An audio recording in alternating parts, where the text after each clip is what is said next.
Hola, mucho gusto. Mi nombre es Ana Julia Cuellar López. Estoy junto a mi compañero Edson Cano Díaz.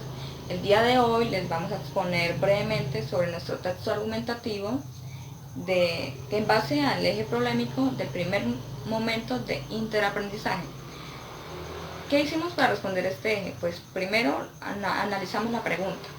Como segundo, la dividimos en tres partes y le hicimos una secuencia, ¿cierto? Respondiéndolas cada una, pero pues en una secuencia determinada. Entonces, vamos a ver qué dice la pregunta. Dice, ¿cuál es la fundamentación científica utilizada por la investigación forense para la identificación de una conducta típica? Bueno, investigación. La investigación se refiere a la búsqueda de algo o alguien con un fin determinado, ¿cierto? Eso es investigar, ¿sí? Buscar para encontrar algo. En el campo forense, la investigación forense ya es pues una ciencia o un método que utiliza técnicas y disciplinas que le pertenecen a la criminalística para poder pues ejecutar esta labor de investigación, de esclarecimiento de la verdad y todo lo demás. La criminalística, por su parte, pues es una ciencia auxiliar del derecho penal. Tiene, a ella le pertenecen pues unas ramas o otras disciplinas interdisciplinarias que la apoyan a ella y que hacen toda la investigación más verídica y efectiva. Bueno, ya después de saber esto, entonces vamos a conocer qué es conducta, ¿cierto? Entonces conducta es pues una acción que comete alguna persona, ¿cierto? Por ejemplo, yo en este momento estoy hablando aquí, estoy haciendo algo, entonces conducta es hacer algo. Entonces, dentro del marco legal están determinadas, bueno, están excluidas unas conductas. eh, Esas conductas pues no son penalizadas, las puede hacer las personas en cualquier momento de su vida y, y va a ser normal. Pero hay otras conductas que son clasificadas como conductas punibles o típicas que están dentro del marco legal, que el que las cometa pues se va a llevar encima una sanción o una penalización. Entonces, del marco de investigación, primero debemos identificar si esa conducta es castigable por la ley. ¿Cuáles conductas no son castigables? Pues comer, dormir, ir al cine, salir a bailar. Obviamente esas están por fuera del marco legal de que van a ser sancionadas porque pues no atentan contra ella o contra la integridad de otras personas, ¿cierto? ¿Cuándo atenta contra la ley y contra las personas?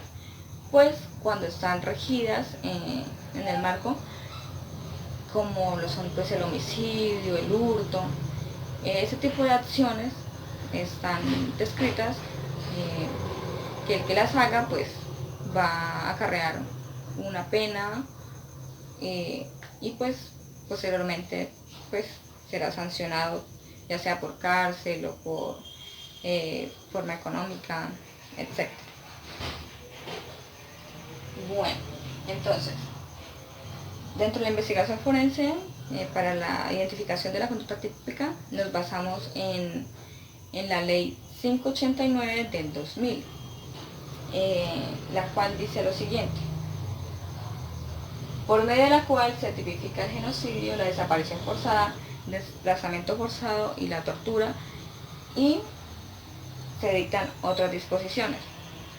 Bueno, en este contexto de la ley 589 del 2000, habla del genocidio. El genocidio está escrito por la ley que es una conducta punible que merece ser castigada. Pero primero conozcamos qué es el genocidio. Bueno, el genocidio es atentar contra una comunidad con características diferentes a otras comunidades, a otras personas. Estas características pueden ser de tipo religioso, racial, político, en fin. Entonces, que la persona que intente acabar con esa comunidad, pues va a ser pasada por juicio y posteriormente pues será penalizada, que eso no se debe hacer. No, la ley intenta salvar todas las culturas, los géneros que hay en la sociedad, y cuando viene otra persona y lo hace, pues, y está escrito en la ley de que es penalizado, pues pasa por juicio y posteriormente pues será sancionado. Bueno, la desaparición forzada.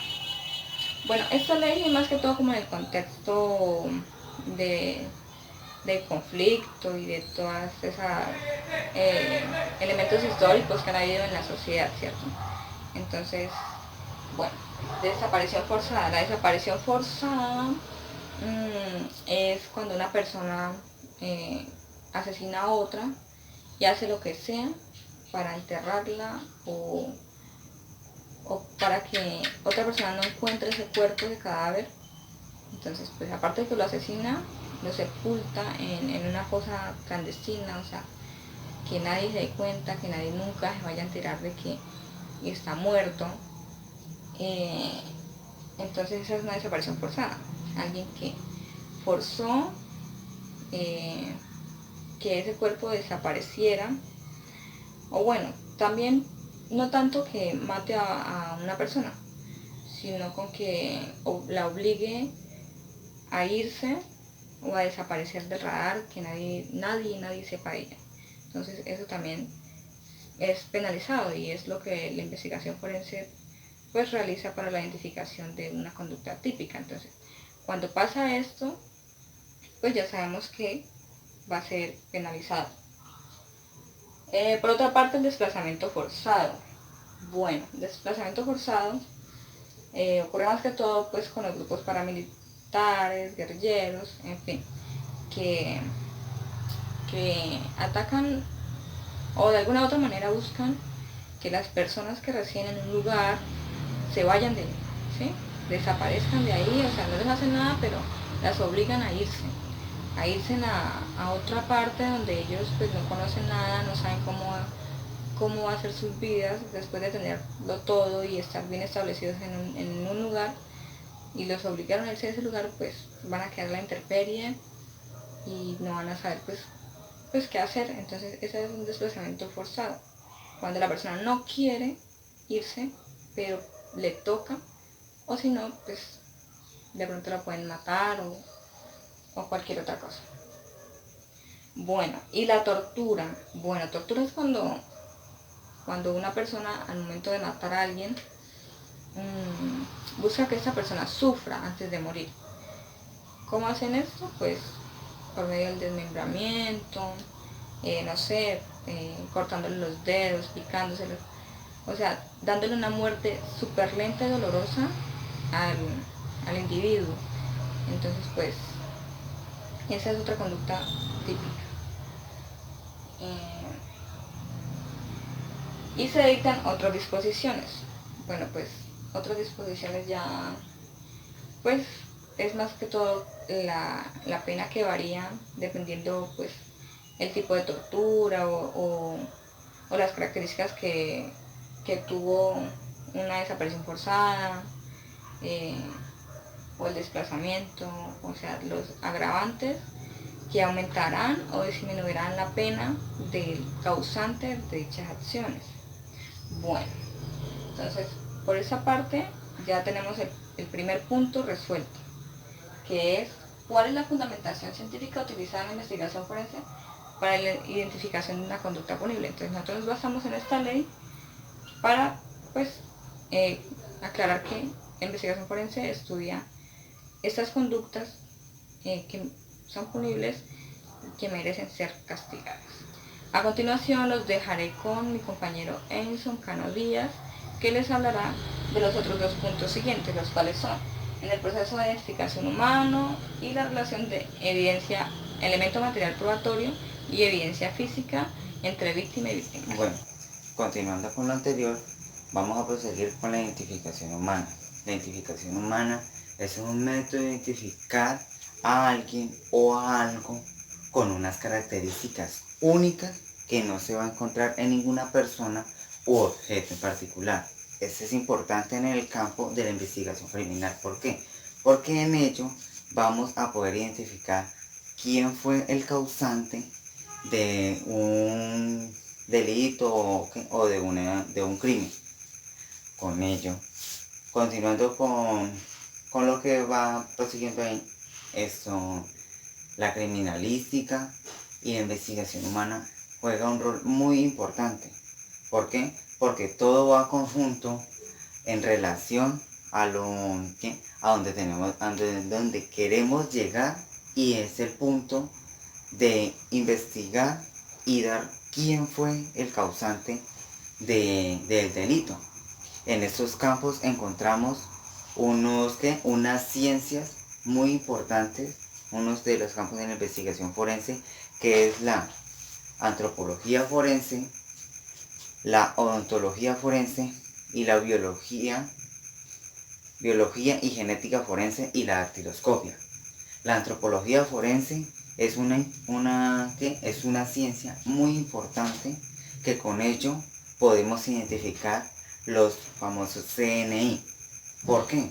¿Cómo los CNI? Por medio de los restos óseos y los cuerpos esqueléticos podremos identificar la persona como tal, no, podremos identificar el sexo, la edad aproximadamente y cuánto lleva aproximadamente en una fosa en donde se encuentre la persona que haya fallecido. La dactiloscopia se encarga de todo lo que tiene que ver con la dermis de los dedos. Como la palabra lo dice, dactiloscopia se encarga de buscar huellas dactilares, y que las huellas dactilares tienen unos patrones únicos para encontrar y reconocer las personas. La dactiloscopia nos arroja un dato preciso de quién es la persona, cómo se llama, incluyendo número de documento. ¿Cómo hacemos esto? Cuando tomamos una huella latente en una escena del crimen o en un lugar de los hechos y la subimos al programa AFIS, y allí él iniciará un análisis de búsqueda para que nos arroje el resultado. Con la odontología forense nos bota un dato de si la persona, cómo se identifica. Se identifica por medio de la carta dental. ¿Cómo?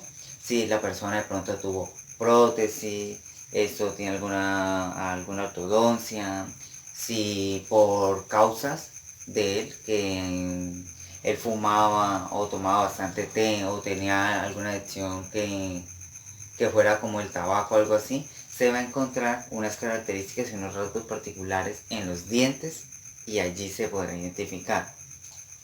Con la biología y la genética forense, en este campo, la palabra lo dice, con todo lo que tiene que ver con genética, o sea que el ADN, las muestras de sangre, el estudio de lo de la piel, la dermis, todo eso, que se puede también usar pues para la investigación, el semen, la saliva, entre otras. ¿Qué podemos agregar allí también? ¿Cuál es el controversio, lo que tiene parecido entre víctima y victimario? Que la víctima fue la persona agredida, y ella va a dejar unas muestras biológicas, va a dejar evidencias en la escena. Y el victimario al agredir a la víctima tiene que también dejar algo, tiene que dejar evidencias, huellas, rastros del lugar de la escena que cometió, del crimen que cometió. Entonces, en este crimen, ¿qué se va a hacer? Se halla, se busca, se recolectan los elementos materiales y la evidencia física. ¿Para qué? Para que se mande eso al laboratorio, o a cada uno de los peritos encargados se envía esta información para dar con el paradero o para el reconocimiento de dicho actor. Y en ello también podemos agregar, para ya finalizar, es que la víctima y el victimario siempre van a tener una conexión, porque el victimario siempre, si por mucho que haya buscado o tratado de borrar las evidencias, siempre van a ver, siempre van a quedar. Ellos siempre van a estar en una, ¿qué? En un punto, en el mismo punto. Él va a dejar evidencias, va a dejar huellas, va a dejar rastros de alguna forma, y que con ello y con toda la investigación y la ciencia que hay ahora y que ha avanzado, se puede identificar quién fue el causante de dicho delito. Por lo tanto, en eso más que todo se enfocan lo que es los campos de la criminalística y pues la ciencia, la investigación de él, que es la actiloscopia, la antropología, la biología y genética forense y la odontología. Esos son uno de los puntos más importantes para la investigación y en esta carrera que estamos haciendo, que es una tecnología en ciencias forenses. Muchas gracias y feliz día para todos.